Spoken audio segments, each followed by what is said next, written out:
Una aplicación bastante habitual de las resistencias es ponerla en serie con algún elemento para protegerla. Este caso, por ejemplo, tenemos una pila de 9 voltios, queremos hacer funcionar una lámpara que funciona con 6 voltios. Si las conecto directamente, la vida de la lámpara va a ser muy corta, se va a fundir en poco tiempo y me voy a quedar sin lámpara. Entonces, una estrategia es pongo una resistencia en serie con la bombilla. Como en serie la tensión total se reparte entre los diferentes elementos conectados, la idea es que los 3 voltios sobrantes se quede con ellos, por decirlo de alguna manera, la resistencia. Sea la tensión que alcance la resistencia y la suma total de la tensión que tiene la resistencia y la tensión que tiene la bombilla, pues sean los 9 voltios. Y a la bombilla le lleguen solamente 6 y quede protegida y funcione con normalidad durante un largo periodo de tiempo. Entonces vemos que como datos tenemos que la resistencia interna de la bombilla son 100 ohmios y ese es nuestro desafío, ese es nuestro reto, el calcular el valor de esa resistencia. Bueno, primera cuestión y sencilla, saber cuántos voltios me sobran. La tensión que se tiene que quedar la resistencia, que digamos de alguna manera es la tensión que le sobraría a la lámpara, por decirlo de alguna manera, la tensión que tiene la pila y no necesita la lámpara, pues hay una forma sencilla de averiguarla.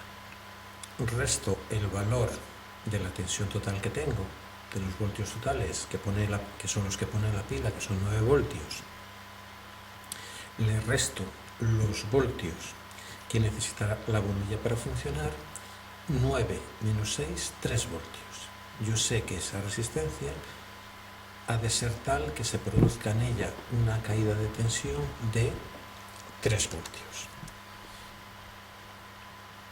Bien, pues los voltios de la resistencia, hay una formulilla que nos da su valor, será el valor de la resistencia por la intensidad. No conozco ninguna de esas dos cosas.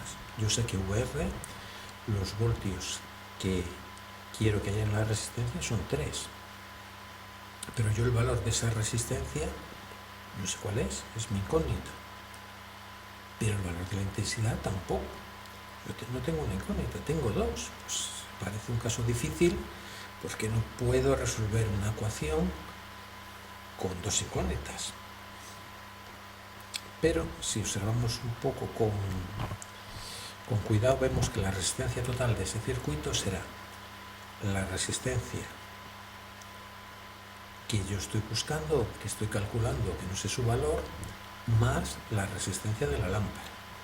R, que es una incógnita que no conozco, más 100 ohmios, que es un dato conocido, que es la resistencia de la lámpara.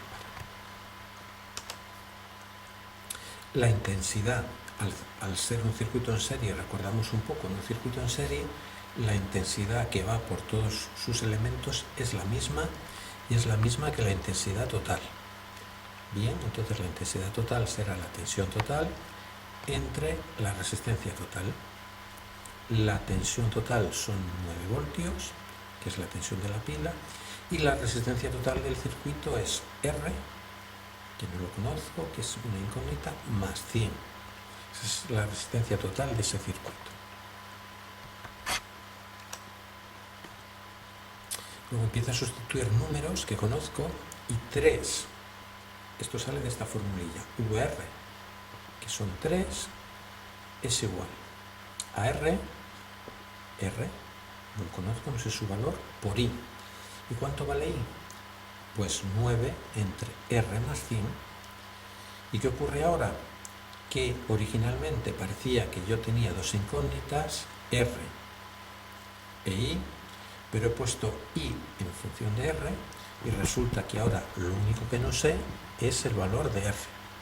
Con lo cual, si tengo una ecuación con una sola incógnita, pues ya es mucho más fácil averiguar su valor. Voy despejando, voy realizando ahí diversas operaciones. Ese R más 100 que estaba dividiendo lo paso multiplicando. Voy trabajando un poco la ecuación. Ahora tendré 3R más 300 igual a 9R. Y remato la ecuación. Pongo juntas todas las R's a un lado del igual y tengo 300 igual a 6R. Con lo cual despejar está muy fácil. R será igual a 300 entre 6 y obtengo el valor de 50 ohmios. Si yo coloco en serie con esa bombilla una resistencia de 50 ohmios, consigo que a esa bombilla le lleguen 6 voltios y puede funcionar indefinidamente, y la resistencia se va a quedar, por decirlo de alguna manera, con 3 voltios. 6 voltios de la bombilla y 3 de la resistencia serán los 9 voltios totales de la tensión total de alimentación, que es la tensión de la pila que alimenta el circuito.